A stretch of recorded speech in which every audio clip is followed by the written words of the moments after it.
مرتبہ حضرت حکیم الامت مولانا تھانوی قدس اللہ تعالیٰ سے تو یہ مضمون بیان فرما رہے تھے مجلس میں کہ حضرت اللہ تبارک و تعالیٰ سے مانگنے والا چاہیے، وہاں دینے کی کوئی کمی نہیں۔ ہمارے حضرت فرماتے تھے کوئی جو نہ شنا سے ادا ہو تو کیا علاج، ان کی نوازشوں میں تو کوئی کمی نہیں۔ تو مانگنے والا چاہیے، جھولی پھیلانے والا چاہیے، اللہ تعالیٰ کے ہاں دینے کی کوئی کمی نہیں۔ یہ مضمون حضرت والا بیان فرما رہے تھے۔ تو حضرت مجذوب صاحب رحمۃ اللہ علیہ جو ساتھ بیٹھے ہوئے تھے، انہوں نے عرض کیا کہ حضرت آپ فرما رہے ہیں کہ جھولی پھیلانے والا چاہیے، تو بھرنے والے کے اندر کوئی کمی نہیں، تو کسی کے پاس جھولی نہ ہو تو کیا کرے؟ کسی کے پاس جھولی نہیں تو کیا کرے؟ تو حضرت نے فرمایا جھولی بھی انہی سے مانگے، جھولی بھی انہی سے مانگے۔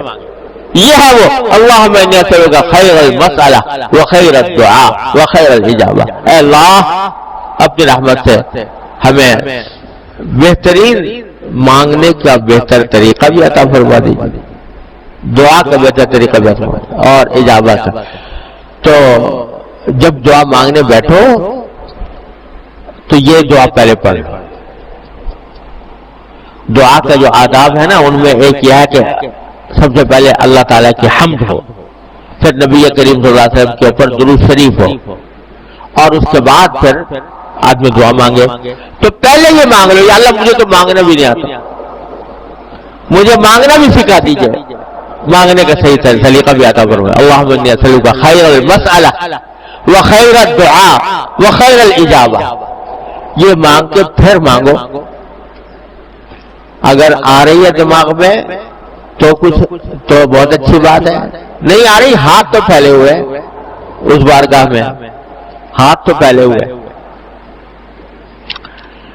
یہ ہاتھ جو ہے نا جب اس بارگاہ میں پھیلتے ہیں تو پھر ان کو الفاظ کی حاجت نہیں ہوتی، دینے والا کرم ہی فرما دیتا ہے۔ میرے حضرت والا فرماتے تھے کہ ایک مرتبہ میں حرم شریف میں تھا اور سامنے بیت اللہ شریف، ہاتھ اٹھائے دعا کے لیے، مگر کچھ سمجھ میں نہیں آ رہا کہ کیا کہوں، کیا دعا مانگوں، کچھ سمجھ میں نہیں آ رہا۔ کوئی بہت ساری دعائیں پہلے مانگی تھی، خیال میں تھی، ایک ایک کر کے دماغ میں لا رہے ہیں مگر نہیں آ رہی۔ تو سوچا کل جو دعا مانگی تھی وہ پھر وہ مانگ لوں، وہ بھی یاد نہیں آ رہی۔ کبھی یہ سوچا تھا کہ یہ مانگیں گے وہ بھی نہیں یاد آ رہا۔ تو بڑی تشویش ہونے لگی کہ اللہ میرے تو دعا ہی نہیں مانگی جا رہی، آپ کی بارگاہ میں حاضر ہیں، دعا ہی نہیں مانگی جا رہی۔ فرمایا فوراً دل میں یہ بات آئی اللہ تعالیٰ کی طرف سے کہ نادان کیا مانگے گا الفاظ سے، یہ جو تیرے ہاتھ پھیلے ہوئے ہیں میری بارگاہ میں، ساری کائنات ان ہاتھوں کے نیچے ہے، جو میری بارگاہ میں پھیلے ہوئے ہاتھ ہیں تو ساری کائنات ان ہاتھوں کے نیچے ہے۔ تو اگر الفاظ نہیں بن پا رہے، ٹوٹے پھوٹے بھی نکل رہے ہیں یا نہیں نکل رہے، سمجھ میں نہیں آ رہا، تو دینے والے کی نوازش میں تو کوئی کمی نہیں، وہ تو ان ہاتھ جب پھیلے ہوئے ہیں تو ان کو انشاءاللہ تعالیٰ بھرے گا، ضرور بھرے گا۔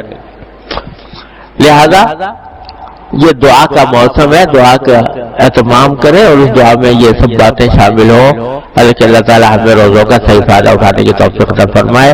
اللہ تعالیٰ ہم سب کو اپنے فضل و کرم سے، اپنی رحمت سے اس موسم بہار، رحمتوں کے اس موسم بہار سے فائدہ اٹھانے کی توفیق عطا فرمائے۔ اللہم صلی علی سیدنا وعلى محمد وعلى آل سيدنا محمد كما صليت على إبراهيم وعلى آل إبراهيم اللهم لك الحمد حمدا دائما مع دوامك ولك الحمد حمدا خالدا مع خلودك ولك الحمد حمدا لا منتهى له دون مشيئتك ولك الحمد حمدا لا يريد قائله إلا رضاك ولك الحمد حمدا عند كل طرفة عين وتنفس كل نفس اللهم